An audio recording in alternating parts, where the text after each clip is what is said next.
But the technology is relentless, probing deeper than the human eye ever could. Suddenly, the system detects a massive, inexplicable magnetic signature pulsing from deep beneath the sand. It's unlike anything the operators have seen before, far too strong, too organized to be a natural formation. Analysts scramble, running the data over and over, cross-referencing with every geological and military database available. The room buzzes with tension as they try to make sense of the impossible readings. The shape revealed is too uniform, too precise, long, cylindrical, and unmistakably manufactured. It's as if a machine built for the sea has been entombed in the heart of the desert. The computers finally spit out a match. A Soviet-era nuclear submarine, lost without a trace since the Cold War, now somehow buried in the middle of a barren wasteland. Theories fly. Some suggest a bizarre geological oddity, others whisper about secret projects, and a few even mention UFOs. But nothing fits the evidence at hand. The sub is identified as the K-129, a vessel designed to roam the ocean depths, now impossibly stranded on land, thousands of miles from any sea. The discovery is immediately classified at the highest level. No one has a protocol for a situation like this. There's no manual for finding a nuclear submarine in the desert. How did it get here? When did it arrive? What happened to the crew who once called it home? The questions multiply, each more unsettling than the last. The implications are staggering. A nuclear sub lost for decades, found in a place it could never reach by any known means. The world's understanding of history and physics is suddenly in question. Was it a failed Soviet experiment, a Cold War cover-up, or something even stranger that defies explanation? Theories abound, but answers are elusive. The only certainty is that a team must go in, dig it up, and uncover the truth, no matter how unbelievable it may be. The world's top brass are silent, but the urgency is clear. Every second counts, and the stakes could not be higher. This is no longer just an anomaly, it's a mystery that could change everything we know about the past and perhaps the future. The desert holds its secrets tightly, shrouding the truth beneath layers of sand and time. But not for long. The order is given. Assemble a team, gather the best minds and equipment, and prepare to unearth the impossible. Whatever lies beneath the sand, its secrets are about to be revealed to the world for the very first time. The team arrives under cover of darkness. Military, scientists, intelligence, all hand-picked. The Gobi is endless sand, but radar confirms it. A submarine, perfectly preserved, entombed below. Excavation begins, machines shifting mountains of sand. Slowly, the sub's black hull emerges, surreal against the desert. No crash marks, no debris, just a vessel intact, as if placed there. The faded Cyrillic letters confirm it. K-129, lost in the Pacific in 1968, now here. The Americans tried to salvage it once, but this is something else entirely. How did a 3,000-ton sub travel from the ocean floor to the heart of Asia? The team works in awe and confusion, uncovering a Cold War relic in a place it should never be. This is no ancient ruin. It's a time capsule from a vanished world. Now they must open it and face whatever waits inside. The desert is silent, holding its breath. Dr. Aris Thorne leads the mission, a historian with military intelligence roots calm under pressure. Major Eva Rostova, Cold War tech expert, knows the sub's schematics by heart. Dr. Kenji Tanaka, physicist, is there for the unexplainable. Dr. Lena Hansen, medic for the unimaginable. Elite soldiers secure the site, their modern gear a stark contrast to the relic they guard. Theories swirl at night, secret Soviet tech, alien intervention, a cover-up gone wrong. The pressure is immense.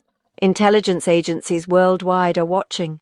The sub could hold answers, or dangers beyond comprehension. The laws of physics seem to bend here. The team is on the edge of the known and the impossible. They're about to open Pandora's box. Rostova inspects the hull. Minimal corrosion, as if protected by more than sand. The main hatch is sealed tight, so she targets a maintenance port near the stern. With a plasma torch, her team cuts through steel, tension mounting with every pass. No rush of air, no pressure change. Impossible. A robotic camera slips inside, revealing pristine corridors, emergency lights still glowing after 50 years. No decay, no dust, like the crew just stepped out. Thorne decides it's time to enter. Suited up, he, Rostova, and 2 soldiers descend into the sub's silent interior. The air is cool, clean, the silence deep and watchful. They stand in a corridor that should be underwater, but is instead buried in sand. Every step echoes with the weight of history and something else. The mystery is no longer theoretical, they are inside it now. The impossible has become real. The team moves cautiously through the sub, each footstep echoing in the cramped metallic corridors. The air thick with anticipation and the unknown.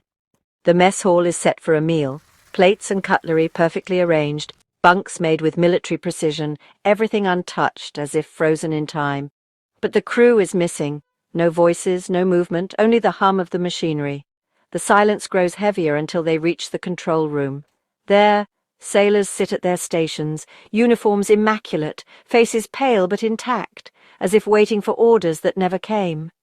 They look asleep, not dead. Thorne touches one.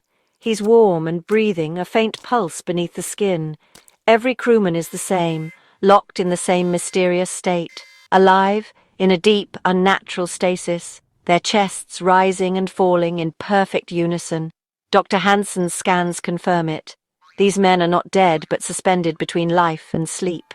Their vital signs are slow but stable, heartbeats steady, bodies preserved. It's suspended animation beyond known science. The shock is total, disbelief written on every face. How have they survived decades without food or water? The rations are untouched, the water tanks full. The sub's life support is running, but it can't explain this impossible survival. The laws of biology don't apply here. Something else is at work. The crew are living paradoxes, frozen in time, yet undeniably alive. The team is no longer just investigating a relic. They're now guardians of a phenomenon that defies explanation. They're caretakers of a miracle. The questions multiply with every passing moment. What happened here and why? What force could have done this? The answers lie somewhere inside this impossible tomb, hidden in its silent depths. The silent crew waits, breathing for the world to catch up, and for their story to finally be understood. The team is obsessed with the how. The air inside is laced with an unknown element, preserving the crew, but that's not enough. Dr. Tanaka detects a strange energy field, a harmonic resonance from the reactor, neither radiation nor anything human-made. It's as if time itself is slowed inside the sub. Theories spiral alien tech, a Soviet experiment gone wrong, a time bubble trapping the crew in a single moment. The sub didn't just move through space, it slipped through time. The evidence points to something beyond human science. The K-129 is a paradox and the team is caught in its web. The mystery deepens with every test. The team decides to wake one crewman, a young radio operator, his uniform still crisp despite the years. The air is thick with anticipation, every movement careful, as if afraid to disturb the silence of the past. Dr. Hansen administers a stimulant. The team waits, tense, watching for any sign of life. The seconds stretch, each heartbeat echoing in the cramped submarine. The sailor stirs, eyes fluttering open, confusion and fear in his gaze. He blinks, struggling to process the faces and the strange surroundings. Rostova, speaking Russian, gently reassures him. "You're safe. There was an incident. We're here to help you." "You've been unconscious a long time," she adds, her voice soft but urgent, trying to anchor him in the present. He looks around, sees his frozen comrades, the strange equipment, the unfamiliar faces. Panic flickers across his features. "Where are we? What happened?" His voice trembles. "We were diving. The Pacific." The memory is fragile, surfacing through a haze. He remembers a green light, filling the ocean, lifting the sub, singing to them, a haunting melody that seemed to come from the deep itself. Then, overwhelmed, he collapses, unconscious again, leaving the team with more questions than answers. The team is left with a single cryptic clue, a green light that sang, echoing through the depths and through time. The impossible just became even stranger. The crew exchanges glances, realizing the scale of the mystery before them. The past is whispering, but its language is alien, unfamiliar, unsettling, and full of secrets. The sailor's memory is a key, but the lock is still hidden, waiting to be found in the shadows of the submarine. The team is shaken. What force could do this? What power could reach across decades and leave such a mark? The answers are buried deeper than the sub itself. The mystery is alive, and its call is growing louder. The sailor's awakening forces a decision. What to do with the crew? The military wants to keep them in stasis. An intelligence goldmine, a medical marvel. Thorne and Hansen argue for their humanity. These are men, not specimens. Waking them all is risky. Shock could kill, and the world they'd face is unrecognizable. The debate is fierce. Asset or people? Thorne walks the silent sub, haunted by the faces of the sleeping crew. He knows any choice is playing God. The burden is immense. Lives hang in the balance.